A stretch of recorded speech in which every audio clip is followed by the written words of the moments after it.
Live. Welcome, coaches. How are y'all doing? Welcome to another Wing T-esque. Well, this is the literal Wing T. Last time it was the Rocket, but Run Heavy Showcast. I'm here with Coach Kenny Simpson. Coach Simpson, how are you doing, man? You doing okay? I'm doing great. Thanks for having me on. Oh, thank you for coming on, man. Yeah, had you. I think it's almost like a year to the day from the last time you were on, and you just booked it back 8 hours to get here, so I appreciate it. And let's talk some ball. First off, how's your season? Because pardon my French, we were talking off air like best buddies. For those coaches that don't know who you are, could Okay. you give us a little background on why you're so amazing? I'm not going to go the amazing, and if I my wife's in the room, So she'd come humble. correct me quickly, but I will give you a real quick background. I'm at Searcy, Arkansas now, which is different from when we talked about a year ago, because before then I was at Southside Batesville, which is also in Arkansas. I had been there for 9 years. Before then I was in Alabama, coach for 3 years as a head coach, about 8 years total. So I'm going on about my 20th year and my 12th year as a head coach, and kind of bounced all around. And I think most people probably know of me from some books that I've put out, and I think you actually kind of got that. A lot of that started about a year ago was when my first book had come out. Find And a way. yeah, Find a Way, and I thought I'd sell maybe 50 copies, and man, it's I'm over 2,000 in a year, and it's been pretty cool. The reception it got, and a lot of that credit I give to you. I think that interview we did really kind of, a lot of people reached out to me and a lot of doors opened. So I'm grateful for just the chance to get to mention it. I'm just glad that you came on, man. I had a blast. It was fun. It was a lot of fun. All right. So, coaches, if you have any questions, put them in chat just like last time. We will come back and forth and everything like that. But what I wanted, let's talk about the new job. You went from 4A to 6A. I know that's a huge leap. How was that leap in the middle of probably the craziest year anybody has ever had that's alive right now? Yeah, it's a 2020. It was probably not the year for most coaches to make any moves, because it just was it's hard to judge this year anybody. But I'm very grateful for the people at Searcy for believing in me and giving me the opportunity to make a move. Southside Batesville was awesome to me. I was there for 9 years. Have a lot of really good friends. Still see them and talk to them and root them on. I'll always cheer for the Southerners. But had the opportunity to move to Searcy in late June, early July. At that point, we didn't even know if we were going to have a season. Like most states, no one really kind of knew what this was going to look like. So took the job kind of on faith that, hey, we're maybe going to get to play. And so I had about 6 weeks to try to get some form of something in, and then, whoa, we're playing games. And it just kind of felt weird each week. You never knew, were we going to really play, because there were games getting canceled. And we were blessed to get to play all of our games. We did have a couple of kids have to miss kind of throughout the year, like I think everybody kind of experienced. But was fortunate to move into a really good group of coaches and kids, and going from, like you mentioned, 4A to 6A, different teams. It's still football, but you're playing different people you don't know a lot about. And so it definitely was a learning experience for me. I'm really grateful to our seniors who kind of, man, imagine your senior year being like that. Yeah. COVID, new coach, are we even going to have football? But those kids really came out each week and poured their heart out, and really excited about next year, hopefully getting some kind of off season. We're hoping to get ready for the next year. Take us through that process. When you go in, I know you're a big culture guy. That was what, Find a Way and everything like that. Did you have to say, okay, I'm going to focus on just establishing culture, or I'm going to focus just on having like a decent offense, or we're just going all in on defense, especially like, what was your mentality going in? Like, I have to hit this in order for this season to be a success. Well, I was fortunate to walk into some pretty good kids, and had some talent and had some good coaches as well. So for me, it was trying to evaluate. I still feel like I'm just now getting done evaluating, that first year. So you want to go in and you want to establish culture. Well, you can't really meet as a full team for more than 5 minutes, or, so that really limits a lot of the things you can do in that realm. So try to do a lot of one-on-one. That was, it's hard. I'm used to being in front of the team, these bonding things and invite them over to my house and do all these things that help you grow and get to know these kids, and wasn't able to do any of that. So really felt we missed out on a lot of that stuff. And hopefully once we get a vaccine or whatever is going to happen, maybe we'll get back to normal. I can do a lot of that. So really the culture part was more one-on-one conversations, trying to see where we were, trying to see, what they had done before and make some adjustments. Cersei had won a state championship. So it's not like these were guys that didn't know how to win. So it was coming into kind of saying, okay, let's establish what do we have coming up, trying to evaluate the youth programs, going down and seeing what's in our 7th grade, what's in our feeder program. I'm kind of known for a certain kind of offense. I'm not married to any system. I want to kind of put that out there. And I know we'll talk about that as we move, but I'm married to what's going to help our kids win. And so to me, that was the hardest part, was no summer or 7-on-7 to really evaluate what fit these kids. So it kind of felt like even week 9, 10, we were still kind of learning as we were going. And, so that, to me, that was the hardest part of moving up. And the good thing was these kids bought in and they played hard. They played for each other. And I was proud of, their effort. And I look forward to an off season now where I actually get to do all those culture things like you talked about. So to me, that's the number one thing I wanted to establish, but it was very difficult to do with everything that was going on. I understand. And actually, I sympathize, because I know that's your baby. You like how you had, what was it? Y'all did father, or you did some kind of like luncheon or something for mothers and fathers. And then you took everybody out. Y'all had cruises that you went to build like a whole type of family. And I know that's going in. So when you went in, did you rely more on the assistant coaches? Like, hey, these kids, I'm kind of you've got to help me help the team. Is that how it went?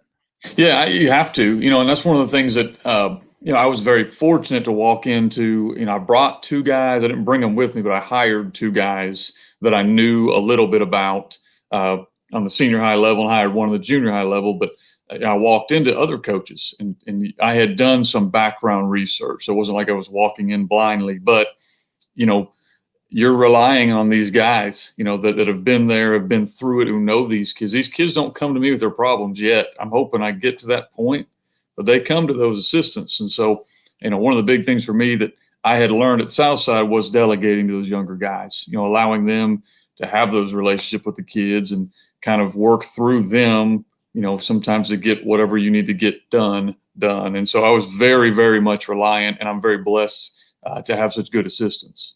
Okay. Coaches, again, thank you so much for being here. If you're just joining us, I'm here with Coach Simpson. We were talking a bunch of different stuff. Coaches are in the chat already. Brandon, hello. Mario, Adam, Kevin, Max, NY Kia, what's going on, baby? We've got the man, JT O'Sullivan, loves system guys. What's going on, buddy? How are y'all? If you have any questions, put them in the chat. I will ask them, and we will talk about them. Okay, so what did they run before you got there, and did it marry up with you're kind of known as like a wing T guy? That's what you do. Did they marry up, or was it like a night and day? It was different. It was very different. Now they spread the ball, threw it all over the field, and did a great job with it. I mean, they threw the ball. It felt like a lot.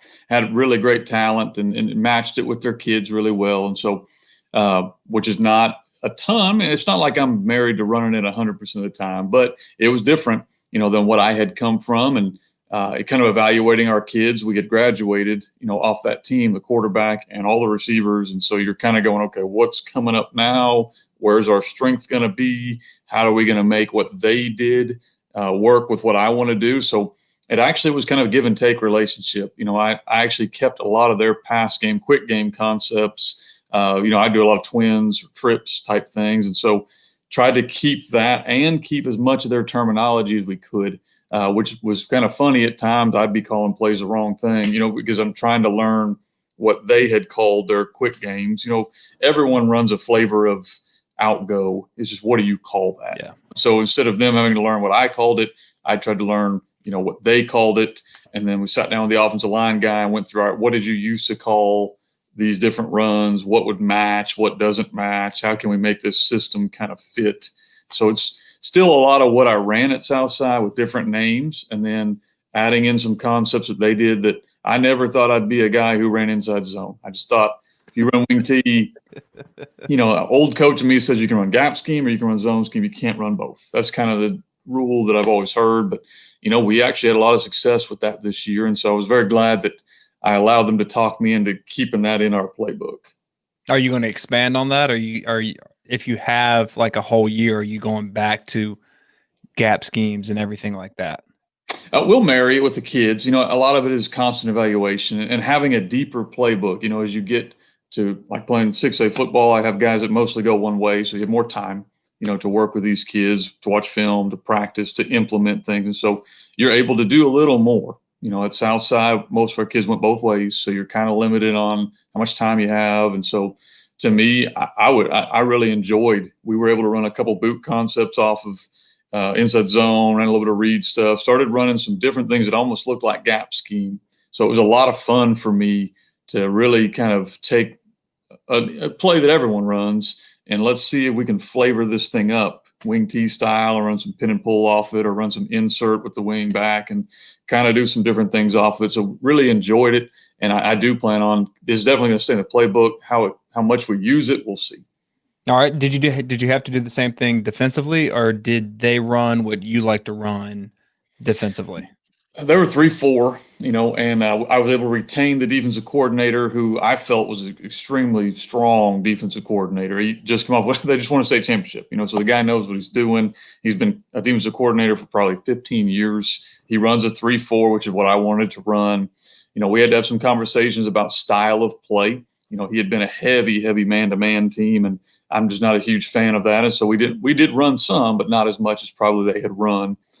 We kept the terminology again. It's easy for him to sit down on me with a board and me to learn, the outside linebacker blitz is called X, than for me to force, 40 kids to learn my terminology. And so, he runs 3-4, very, very multiple, which is what I wanted. And so we just kind of sat down and talked schematically on what we wanted and talked a lot about personnel. I think that's something we both had to get on the same page of who I want on the field and what I prioritize and making sure it matched with what we did. So you said that at your previous stop, the kids went both ways. This stop, you don't. How was that adjustment practice wise? Do you coach a position and then, or do you have everybody coaches and you kind of just float around and everything? How does that work? Well, I coach a position. We have 7 guys on our varsity staff, which is not a huge staff for a 6A school at any state. And so because of that, out of necessity, I coached a position. I actually worked a little with our quarterbacks, and I worked a little bit with our kind of our wingback running backs. It's kind of the group I took because I felt like they could go with the O-line at times and go with the receiver coach at times, where I could sneak down and kind of watch the defense as well and kind of have my hands in a lot of things. It does impact. Now at Montgomery, my stop before I got to Arkansas, I had been on a kind of a 2-platoon team. So I at least had some experience with how that needs to look. We still are playing with our practice schedule because that was the biggest adjustment for me. Was I don't like kids sitting around a lot. So how can we maximize, getting as much work in as we can? And also, I probably was a little more hesitant to pull the trigger on one-on-ones. And as the season went on, we did more and more of that. I thought that was good for our kids. And next year we'll do even more of that. I was always so nervous of injuries. At Southside, you lose one guy, you're really losing you're done. And so that's a big difference going from 4 to 6A, where now we can't and we need to get those one-on-ones because they need to see that. So did you see that many injuries this year because of the lack of, spring lifting and summer and all that? Did y'all have a lot of injuries, or did your opponents have a lot of injuries this year? Shockingly, no. I would almost say they were down from the previous couple of years. Now, I don't know if that's a correlation or somebody smarter than me, like maybe Derek Smith, my old strength guy, going to study that and let me know. But we were very, very blessed injury-wise. I do think there were a lot of soft tissue things. I think a lot of coaches were intentional. I know I was, about how slow we started. We were very slow the month of when I got the job, the month of July. Unfortunately, it led to some sloppy play early, but we didn't want to just throw these kids off of quarantine into full speed football and get at it. So I think sometimes the guidelines that we might have hated as coaches may have actually helped the kids. All right. Now, Is there anything that you were like, you know what, this is my weird year. I'm going to do something that I normally wouldn't do, but it's 2020. I'm just going to let it fly. And did you do anything different that you wouldn't have normally done because of that? Man, I don't think so. I think with a new school, I was so trying to just catch up with everything that was going on. Everything for those kids was new. I did hire two special teams coaches, not hire, but I did bring up two special teams coaches on my staff. Usually, I've kind of always kind of handled that, but I had two young coaches who I think, really had shown an interest, and so I just put, "You're in charge of these three. You're in charge of these three," and that was different for me because usually you've kind of got one guy, but nothing just off the wall, off the charts. Now, I will say this: we did fake extra points more than I've ever done, and did run kind of trick gimmicky play. We're 5 for 5 going for two with either a fake or this or that, and I thought that was something that was different that I really enjoyed. Now, why'd you do that? Man, it was stealing points. I got to where I could watch the film and just see, okay, they're not very sound and how they're trying to block the kick. And so I think we had three of them where it was just a quick, simple, easy take advantage of kind of either misalignment or not really not very well thought out or super aggressive defense, I guess is the way to think about it. Then we hard counted and we found ways to kind of hide guys. I've never done that before, but our quarterback was like an expert sneaky spy on the sideline. So like we would run heavy package or run extra point out there, and man, he could just act like he was walking off and slide and stand there. And it sounds like junior high, and this is 6A football in Arkansas, and he was wide open like 5 times, like nobody within the area code.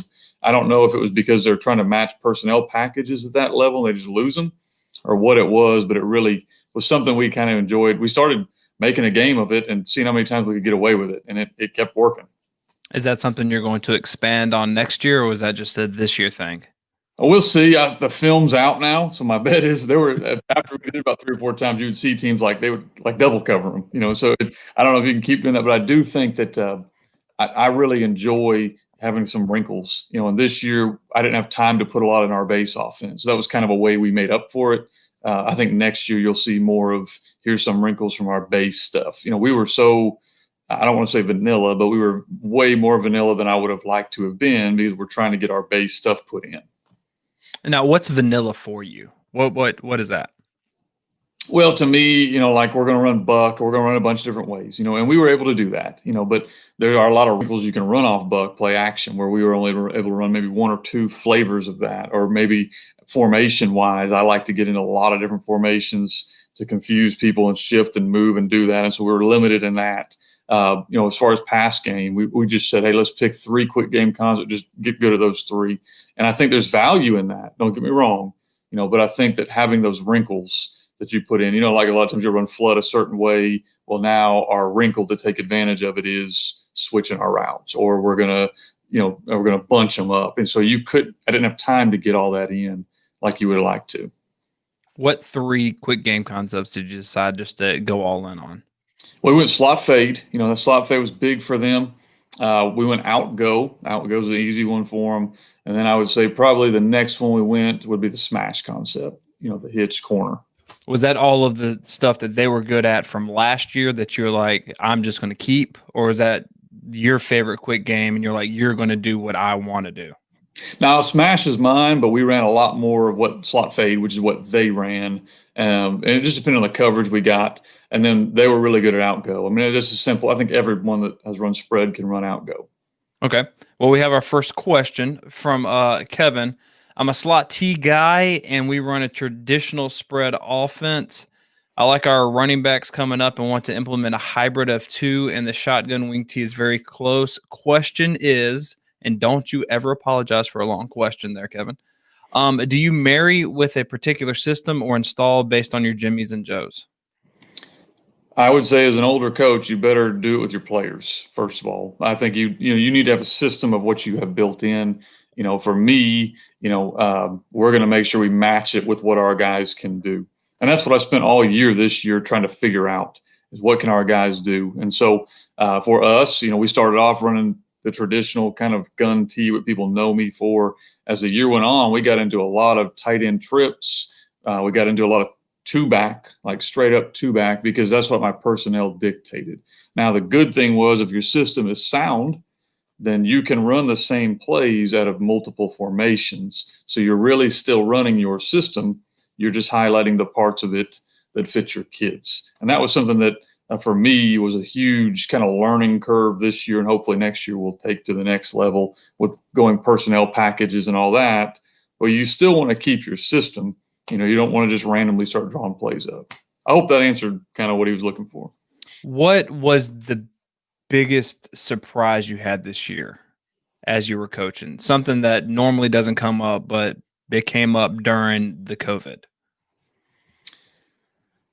Man, I think special teams wise, like I expected going from 4A to 6A to kind of see a big jump in that area of the game. And it's still, we blocked 2 punts this year.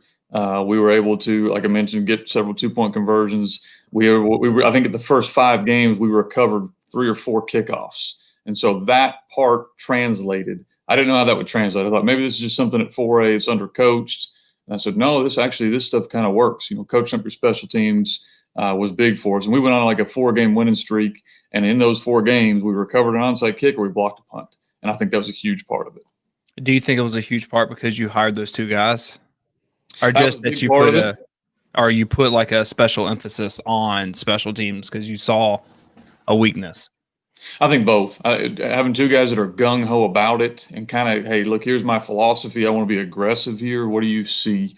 And then those guys, and they're going to spend an hour, 2 hours of film watching an extra point team and kickoff team. As a head coach, you're not doing that. You're spending like 5 minutes. And so because they're putting the time in and seeing where it is, you can take advantage of it. And it was 2020. So a lot of guys like me are just trying to get their offense in. Special teams is probably that last 5-minute tack on at the end. So I think we were able to take advantage of some of that. If you could go back in time and replay this season, would there be anything that you would do different that looking now you're like, damn, I should have done that? Oh, yeah, a ton, man. I think every year as a coach you do that. You go back and look. And, early on in the year, I wasn't developing some of our younger guys, as much as I was trying to make sure we could run our base offense, and trying to get it in. Where I should have been probably being a little more open and playing around with stuff early, because then now I'm having to do that during the conference season. You're trying to figure out what works and what doesn't work. We didn't have the summer. Usually I would have done that during the summer, and the 7-on-7 season was experiment, play around, and so as you jump in the season, new job, you're thinking, we better win a couple of these, so I get to stay. So that was kind of what I was doing instead of developing. And so that's something that going back, I'd have redone and done that a little different, been a little more opened up early to evaluate more, and then kind of shrunk down what we did. Hey, did y'all have a JV team this year or a B team or anything? We did. So we were able to play a lot with that group. We put them out there, would sling it and do all kinds of different things just to kind of develop kids and see what we could do. All right. Because here we didn't. Like some teams did, some teams didn't. So it was a cluster, man, the whole time. You said I asked a question earlier this week that if you can only install one, the Jet or the Buck, which one would you do? 73% of the coaches that voted said the Buck, but you said that if you don't install the Buck, you need to have your wing T card taken. Why do you say that? Well, I think that Jet can be run, and I'm not downing the Jet sweep. I think that's a great play for spread offenses, great play for wing T. It's a great play. What makes the wing T, I think part of the wing T is the Buck sweep. And that's kind of, when you think of wing T offenses, you think of series-based offenses. I think of Buck sweep, because off of that, you can run trap, you can run the double handoff, you can, in my world, you can run all the RPOs. You can run so much off of that. And so because of the way you phrased it, kind of with wing T in mind, I said, man, that's kind of what defines whether you're wing T or not. You don't have to be wing T to run Buck sweep, but I feel like if you say that's what you are, that's probably not the number one play for some, but is up in the top 2 or 3. That's interesting because to me, wing T is more of a running if-then system. Mm-hmm. That's how I picture it. I don't look at it like if you have to run the wing T, you have to run Buck, which I guess is kind of, you have to, if you say your option, you have to run the veer and things like that. The reason why I asked it though is because to me, Uh, Jet, you don't have to block that many people. No, is it? And with the buck sweep, it seems it's more time intensive, almost like the mesh where you have to rep it over and over and over again. Do you have to you have to do that, right, for the buck sweep, or am I just totally talking out my rear end? No, you're correct. It's way more expensive than jet sweep because jet sweep, we'll run jet sweep and block power. So you only got to block like the 3 guys on the edge, so you're 100% right on the expense of it. I would say this though, if you're going to be a wing T team and you're going to run buck and that's going to be kind of a bread and butter, it's very expensive. If you watch these teams playing college football now running pin and pull, that's not very expensive. That's pretty simple stuff, teaching how to down block and how to block in space. So there is a slight difference there when you watch them. We actually this year started running buck sweep to the weak side and tossing it like a screen almost. And so, which is more pin and pull. Like that blocking is not exactly the same. So it's, you see a lot of pin and pull and then buck sweep, and it gets, it's kind of like inside zone or duo. They are subtly different, but really they're a Great analogy. Great analogy, man. Okay. All right. We have another question from Mr. JT O'Sullivan himself. He wants to know about tempo. What is your go-to? Your favorite normal go-to? Huddle, sugar, up tempo, multiple, peak, fast, slow, AF. I'm sure we can know what AF means. Why and thanks. You should have put JT. You should have put. I'll take my question off the air and then just go away. Well, how do you do it? Are you an up tempo? Do you huddle? What do you do? We're multiple and we do not huddle. And so, our base is we're going to get to the line as quickly as we can. And then if we're going to shift motion, do whatever, we can do it from there. If we're going to run like a dummy count, we can do that from there. So I'd say probably like your typical spread. Now we can go what we would call NASCAR, which is an old Tony Franklin term, which is here we go, but we're not doing that very often. We can.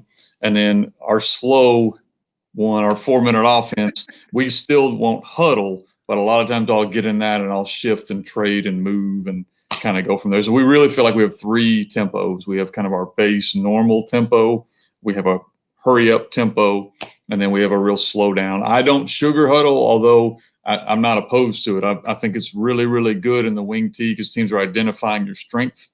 Like with your tight end, if you're going to run over sets, I think it's really good to go sugar huddle. I just didn't have any time this year to put it in. Okay.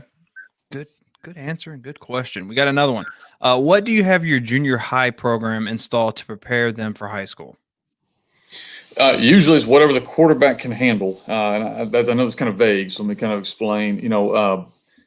At Southside, we would start them in really even the 5th or 6th grade because I could get down to the youth a little bit, but we'll just start in 7th grade to make it easy. So 7th grade, I would like them to know how to run buck, how to run our double handoff, how to run what we consider our belly series and jet. That's our run game. Passing game will depend on the quarterback. If he can throw it decent, we're probably going to put in our rollout game, kind of our half field trips type things or quick game type things. If he's a more developed quarterback, as they get to that 8th, 9th grade, you're going to start playing with RPOs and seeing, is it going to be a true RPO or is it going to be more of we're going to run a now screen and I'm going to tell them what to do. And so you kind of develop that based off of your quarterback. And I still do that in senior high. People ask, how much can you do? How much can the guy you're snapping the ball to do? If you're snapping it to him and he's got it pretty good, I've had times where I've let him call the play. He knows what we want to run against certain looks. He knows the RPO. He knows and I've had a couple of guys that over 3 years, their senior year could do that. And then I've had guys their first year in, like this one, first year in the system, we got to kind of spoon feed this guy because this is all new to him and he's a new starter. So you got to kind of get him going there and you hope they grow from there. But I think it all depends on what can your quarterback handle. Because to us, it's all the same runs with really subtle tags that change your RPO. We're going to run buck sweep and we're going to read as many defenders as our quarterback's able to read with easy tags so one kid knows what to do. All right. And speaking of buck sweep, great segue right there. Where's my mouse? There it is. When you're running your buck RPO, are you reading the front side force or the back side? This year and the last couple of years, we've mainly focused on backside players. So we want to have an answer for like a 3 technique on the backside, a 5 technique on the backside, an inside linebacker on the backside, an outside linebacker on the backside, all that stuff backside reads. Front side reads, we started playing with a little bit this year, but it was too expensive to put in, but it's something I would like to get to. I think if you're going to run buck and you can start reading that guy and not just play actioning him, it makes it even more dangerous. So I think there is a way to do that. I'm going to play with it this spring and kind of see how that flavors out. I'm not sure you can do it out of a tight end wing. I think you may have to go more of a spread type look to make that guy kind of be in a force-ish position. Because you go tight end wing kind of closed, those 9 techniques, outside linebackers, there's not much reading because they're screaming, and so that's more of you can kind of influence them. All right. Another question is, notice you ran a lot of buck with your fullback. What made you go that route as opposed to your wing slot? Well, we can do empty. So we can go empty, and we did some this year, and we may do it more next year, depending on kind of our personnel type guys. But to us, we wanted to have twins out there because I felt like it flexes the defense. It gives a spread look. It gives, when you turn on the TV and you're watching all these college teams running 21 personnel, that's our base. That's kind of where the gun tee kind of came up with, was we're going to be in 21, but we're spread because I can take that wing back and put him out there. And now I'm in like 11 personnel, or I'm in, trips closed, or I'm in all these different looks. And so to us, by running, that makes your fullback really becomes pretty much your tailback. And so you're going to run your base stuff with him. Now at Southside, that guy for me was a big, thick kid. And so we used our quarterback more as a tailback, where he would run kind of the outside type runs, and that kid would run the inside type runs.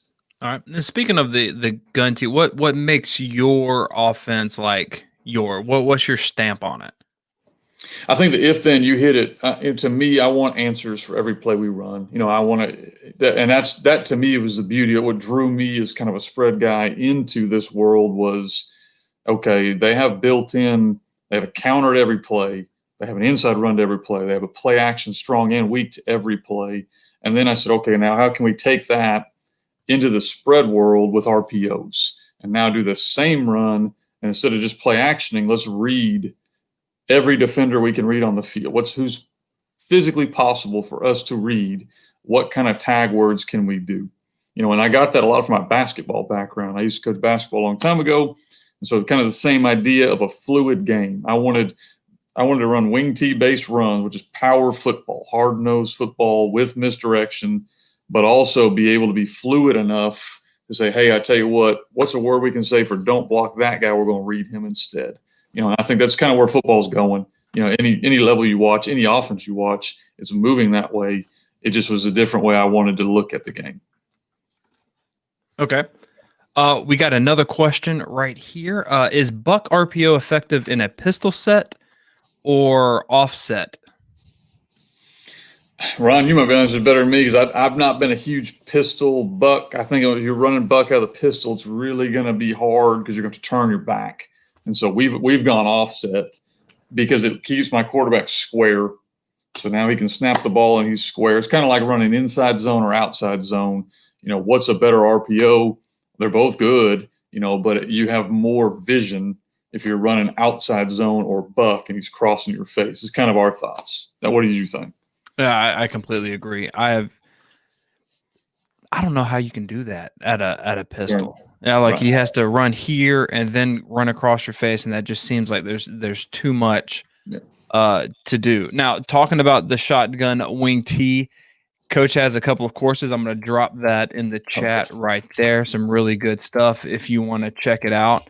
One more question, and then I want to touch on your basketball experience because that kind of leads into a new book that you have talking about that. But this question right here from Coach, what is your favorite defensive front to run buck against? Like you see X alignment, you're 100% running buck against it.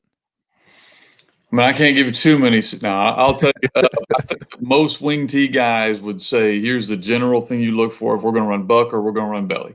Because you're going to run the ball strong side. So what's going to tell we're going to run buck or belly? If we see a 9 technique and a guy outside, so a 9 and a force, that's tough to run buck sweep against. So we're probably going to run more inside type run game. If we see, let's say, a head up our tight end or a 7 technique and 1 force guy, that's buck sweep. I mean, that's just kind of the general wing tee philosophy is if I've got one force player outside my tight end wing, we're probably going to start running buck, especially if I don't have a good 9 technique there. If you put a 9 and a force player, we're probably going to go to belly or power read if you run that, because you've got to account for those guys. I like it. I like that. If then, man. If then. Yeah.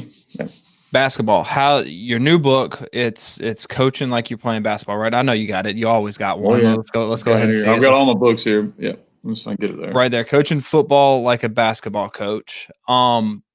What made you decide to write another book?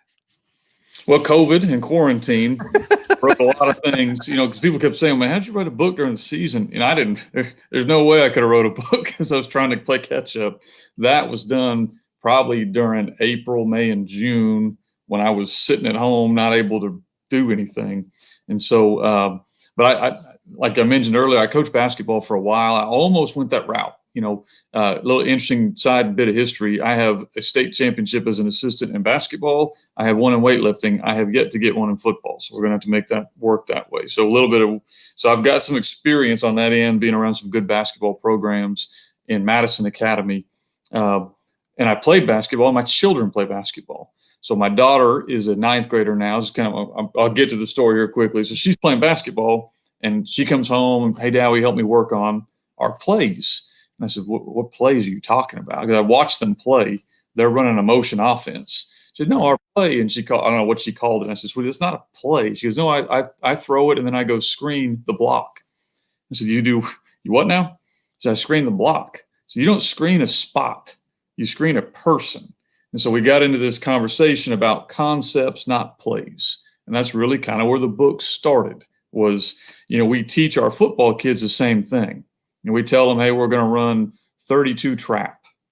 Okay, we're going to run the ball through the 2 hole with the 3 back. Well, what if there's 2 dudes lined up in that gap? Why don't we run? Well, let's run 34. Why don't we just call it trap and we'll run it to the hole that's open? And so it kind of became, hey, let's teach our kids on, let's say, buck sweep. We've been talking about that a lot. Teach our kids on buck sweep how you can lose. Like, hey, you can lose, just don't lose this way. Make sure that you push the guy that direction. The first year, last year, first year starter, we're running jet sweep, and my tight end on the backside gets called for holding twice. I about lose it. And I'm saying I have not done a good job of teaching this kid the concept of the play. We'd be better off if you just walked off the field than if you held. We're running jet sweep. And so, but I hadn't done a good job of explaining to him the concept. And then the things you and I are talking about here, we run 3 or 4 quick game concepts. We run buck, but I want to be able to make that play many plays. Well, that's a basketball concept. You run the flex offense. Well, what do you do if he overplays you? Well, you back cut. What do you do? Well, you go to the 3-point line. So it's the same concepts. And then, same thing about matchups. You're a spread guy, so you guys might be able to appreciate this. Spread's all about matchups. Can I get my best receiver on your worst DB? If I do, then I've done my job. And so that's a basketball concept, and so that's kind of where the book delves into.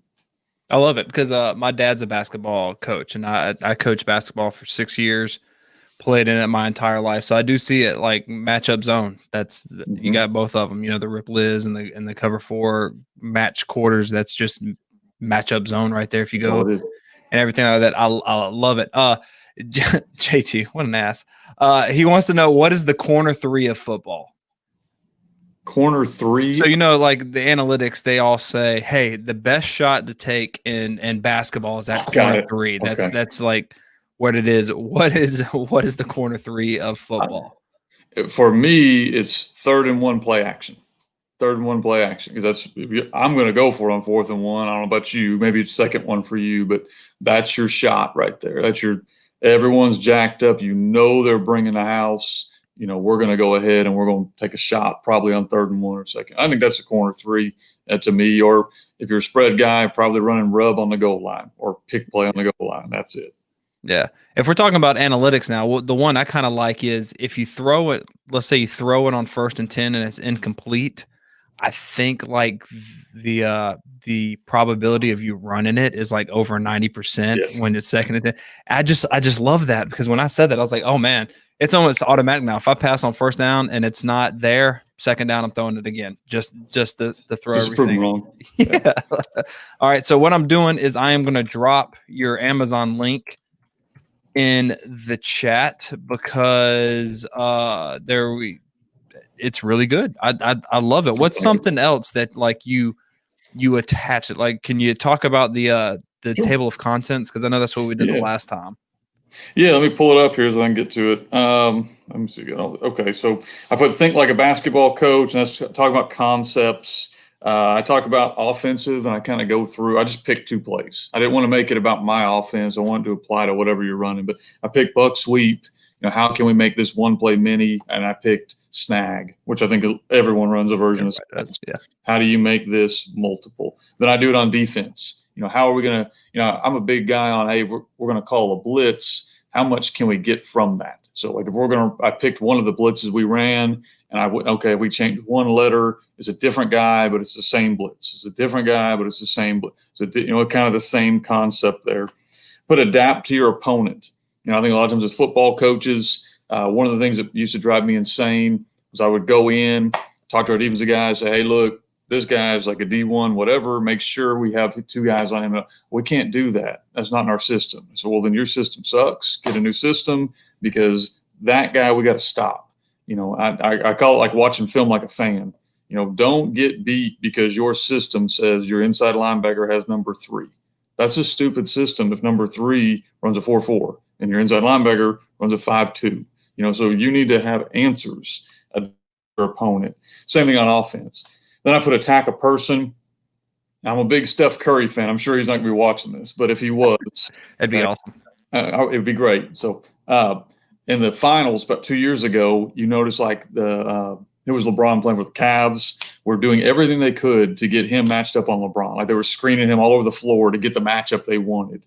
And so talked about that a bunch. How do I attack a person offensively? How do I move my chess pieces around to get my best guy versus their worst guy? That can be on the offensive line also. How am I going to move my fronts to attack a weaker player? I put down fundamentals are king. You know, I thought basketball coaches do a phenomenal of teaching drills and why they're teaching drills. In football, we run a lot of drills, and I don't really know if our kids always understand, at least for me, what this drill is trying to accomplish. Like how does this translate Friday night? You know, and so, you know, we don't run drills that our kids don't understand how exactly this shows up on Friday. You know, if the kid can't tell you, throw the drill out because you're wasting your time.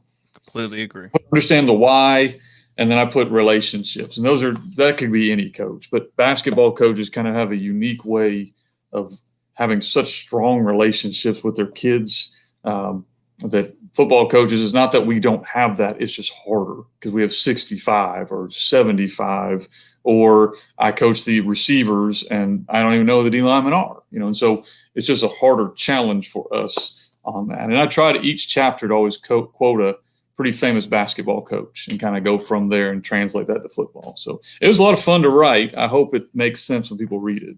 Oh, heck yeah, man. And I love that how you take away someone's best player, because that's something I'm going to brag on my dad, not because it's my dad, but I think it's really smart. His game plan is always, if I don't know who, because it's difficult to scout when you're a basketball coach because you play so many games in a week. Mm-hmm. So you can't just like hone in. So he's got like his system is, okay, we're going to do a matchup zone. If I don't know if you got anybody good, we'll do a matchup zone for the first half. I'll get the book. I'll see who's scoring the most points for you. And then we're going box and one. Right. If he knows that you have if I know that Kenny Simpson's a scorer, we're coming in, we're doing box and one on you. We're going to make your second best player beat us. And then at halftime, he puts a triangle in 2. He takes your second best player that's scoring all the points, triangle in 2. Now you've got to beat us with your third best. And I think that is something that a lot of football coaches don't do. Like, okay, this wide receiver is unbelievable. I'm just going to put my best guy on him, and then we can figure it out. And I'm going to make your second or your third best guy beat us. And what you're saying in your book is you've got to stop that. You've got to kind of, use what you do in basketball for football. I feel like I'm talking way too much about that. I really get into it, man. I love defenses. Well, that's to me, that's it. That's the goal of defense, is to stop the offense. That's the goal. And I'm a Dolphin fan, so I've suffered through many years where God bless you. Wes Welker was matched up with our outside linebacker, and I am screaming violently at the TV, and my wife is saying they can't hear you. And I'm saying I'm just a dumb high school coach, but I can see Wes Welker on our linebacker. I bet you Tom Brady finds him. And so it's that concept of, I've gotten beat as a coach and I've won as a coach, but I don't ever want to get beat with your best player on one of my not so good players. I feel like as a coach, you're doing a disservice to your team doing that. And if they're good enough to beat you, you mentioned it, with their third or fourth best player, they're probably going to beat you. And that's just kind of how it works. How do you not go down that rabbit hole though? Like to out scheme or out coach, or just you're coaching against ghosts? How do you pull back and find that delicate balance? Well, you have to have it built into your system. You can't just decide on Monday, we're going to run this kind of junk defense that's not something that we understand the schematics of it. And also I think you need to teach your kids, again, going back to that word I used earlier, the concept. If your kids understand the concept of what's going on, they'll make the adjustment. Like, hey guys, never let 19 get matched up on a safety or an outside backer. We've told our kids that before, and you go out in a game, if he's not lined up here, there's a reason. And so the kids will pick up on it because, as an offensive coach, and you coach offense too, I'm not trying to beat the coach across the field. I'm just trying to trick the 15-year-old. And so if we can get those kids learning, hey, this guy, we'll teach him his name. Hey, that guy's name is, whatever it is, Mark. Okay, so they're over there calling Mark. I mean, now you're getting in that kid's head, just like you would do in a basketball game. You kind of know we always are going to help here. And you teach it like basketball. We're always going to help. And we usually, in a 3-4, you usually can do that easiest with your outside linebackers. That's just usually the easiest way to do it. Shade to him. Take him away by alignment. And then if you're going to blitz, that's fine. But at least pre-snap wise, we've taken him away from all their pre-snap stuff. I love that. Now, how long does it take for you to teach your kids the concept and for them to grasp it? Players, they pick up a lot easier than you'd think they would. That part's easy. It's all the coverage stuff, and that's where, for us not getting 7-on-7, we didn't get a lot of that. But so, that's kind of the general thing. And you've got to have a philosophy too. Is your philosophy on defense, bend but don't break, don't let them over top, or is it we're going to be ultra aggressive, and if they get us, but we're not giving them easy stuff. So you kind of have to figure that part out, and it needs to blend in with what you're doing. But I've found the kids will figure it out pretty quickly, especially if you just talk to the ones that that are going to be involved in that. I find a lot of coaches don't give their kids enough credit. Mm-hmm. Understanding, if you boil it down, I mean, these kids are doing things that if I was their age, I don't know what I would do if the COVID was going on during my senior year, during football. A lot of them, I want to talk to you about this recruiting. How have you adjusted getting your kids seen, since that this whole year's like a wash for seniors when it comes to getting recruited? How are you handling that aspect as a brand new head coach at a new school? That's tough. Fortunately for me, I'm in the same state, and so I've got a lot of same relationships with college coaches, so that has helped. But you mentioned it, man. It's been weird. The whole year has kind of been off. Just off, and not just because I'm in a new job, but I mean, you're wearing a mask, half empty stadiums. They got to call you. Are we allowed in the stadium to come watch your kids? And you're dealing with all this kind of stuff. So recruiting has been difficult. Now, I do think that social media and Huddle or whatever platform you use is at least making your kids accessible. The thing that we're fighting now, and I think a lot of coaches need to be aware of this, is if your kids are virtual, man, the grades, grades are a lot tougher to keep their grades up or take the ACT. I've got several kids, I've got a couple juniors I think could be recruited, but we don't have an ACT because COVID hit during their sophomore year, and it's kind of continuing into their junior year, and we got to get it taken. We got to get, and so you're dealing with all of that random stuff on top of, I don't know how college, are they going to recruit a heavy class? Are they going to keep some of their senior? You don't really know how all that's going to go. And so it's been difficult. I don't envy these seniors. They've done a great job, but it's been a tough year for probably everyone in that aspect. Speaking of virtual, like how are y'all doing it? For us, we have a program that the whole school is doing. It's kind of like an Apex type program where all of our stuff is run through that. I know some other schools, like teachers are building the curriculum as they go and they're creating tests and they're doing all this stuff. What are y'all doing?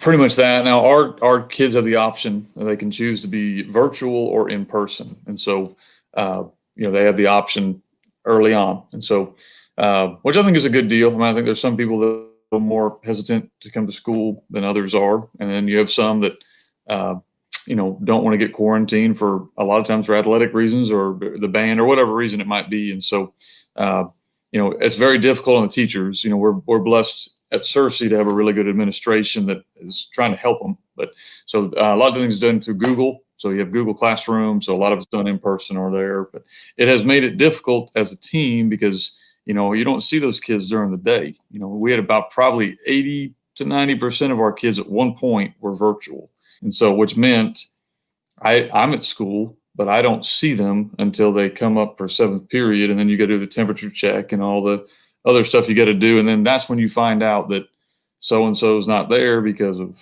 whatever's going on, or this kid has had to work 8 hours that day, and so you're dealing with whatever's going on there, or this kid doesn't have much at home, and so he's coming to school, maybe he didn't eat, so you're dealing with a lot of random that you normally don't deal with, which has made it, I'm sure, difficult on every coach. Yeah. So many kids now have jobs that they're going, they, at our school, they've had to get jobs to help out with the family because, a lot of people are losing their job and everything like that. And you're right. It's just weird this Well, year. it puts in perspective. We were talking off air about how, like, I don't think I really maybe once this year got upset about our performance because I think your perspective changes and these kids' perspective change. We want to win. We always want to win, and I'm going to compete till I can't compete anymore, and so will our kids. But I think a lot of them understood that 2020 put a lot of things into perspective, and football is a great game. I heard an old coach say this, so I'm stealing it from him. Football is a great game, but it's a terrible God. And I think when you put it in its perspective, it definitely changes how you look at things.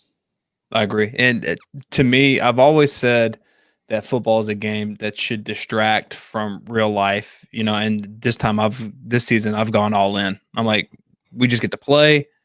Let's have fun. Every game that we have is a blessing. Every practice we get together, every time I get to hang out with y'all, that's it. I didn't lose that much hair. I still have the same hair. So I'm losing it. Please, you got a head full of hair, man. Got another question from Damien. How many plays do you go in a game with? Do you have a set or do you freestyle it? Like, this is what I'm doing, but if I see something, I may pull something that's not even on the script. Yeah. Well, we're going to script probably the first 3 series, but even on that, I do a lot of if-thens. And so a lot of that has become not a play, but a formation. And I've got kind of an A or B off of that. And so I'll have 10 to 12 of those put on there. Then we've got, I do like to be pretty much thought ahead of time. So I know our third downs, we work those. And so I know third and shorts, third and mediums. I've kind of got my little list. I'll go off script if I see something. We'll tag something there. That's the one thing we try to do with our offense is have the ability to tag in the middle of a game. We're running, let's just say we're running out go.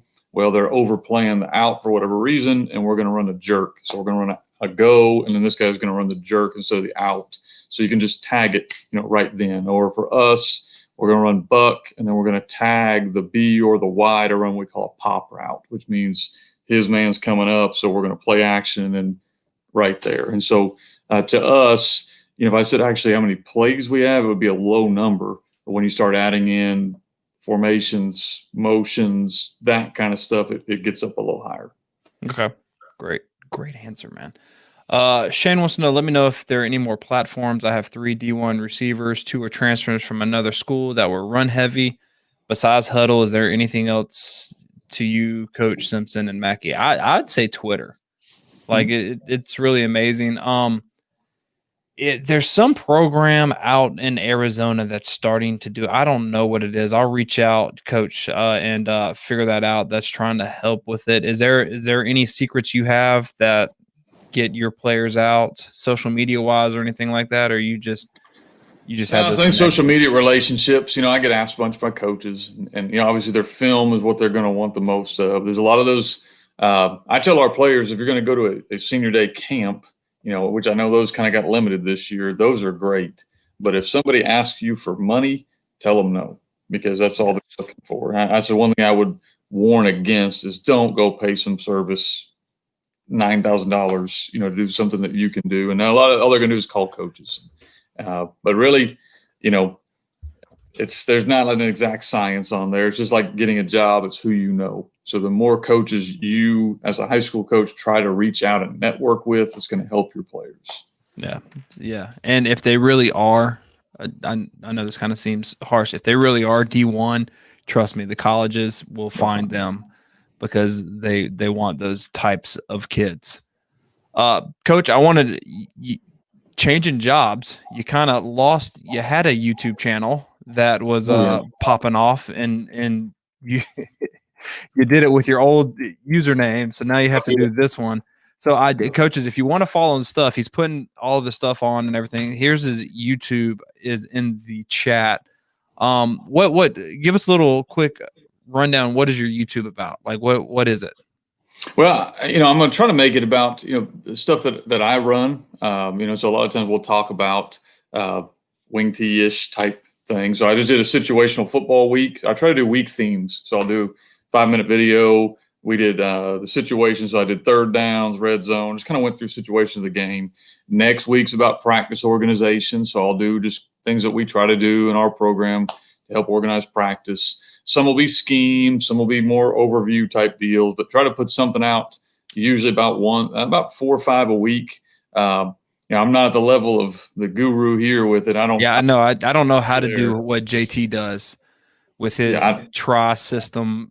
Yeah, those guys are too hardcore for me. It reminds me in my basement on a whiteboard, but every now and then you'll find something that's worth listening to, and you hit it. I think I had almost 1,500 subscribers, and then realized that I put it on the wrong email, so now I'm at like 300 and some. So hopefully we'll get back up there. Heck yeah, it's right there again. And Coach, I want to say thank you so much for joining. I appreciate it, guys. The book. Give us again. Yeah, is the book out? It is. I just got the first shipment that I'm sending from home. I sell it through Amazon, obviously, because some people trust Amazon. I would especially if you're ordering from another country. I do it through my website a little bit cheaper because I don't have to pay all the kind of Amazon fees. But I've got coaching football like a basketball coach. A lot of guys that like the wing tee stuff. I've got the playbook, and that's on both of them. And then the one you mentioned, the Find a Way one. That's still out there. That's been pretty cool. So those have been neat. They're definitely a lot of fun for me to write, and the doors that it's opened up, like getting to be here with you tonight has been really, really cool. And I want to thank a lot of guys probably listening now. I've maybe even bought one of them, and I really am humbled and appreciate the guys that want to, support an old coach like me. Oh, stop it. Well, coaches, thank you all so much for being here. I hope you have a great night, Coach. We're going to have to bring you back on after, hopefully, fingers crossed, we have a spring ball, because I'm really interested in because you've got a unique little thing. You're a second-year head coach, but this will actually be your first time like doing what you want whenever everything is cleared. So I want to get your insights on that because you're a smart man. We'll see. And I'll tell you what, a little heads up for you spread guys. We may be running some wing tee from 10 personnel, and I'm going to see how it works. So, okay. Little tidbit. I like that. Open loop. Well, coaches, have a safe night. Stay safe. And until next time, let's continue to master the spread, score points, and have fun. Y'all have a great one.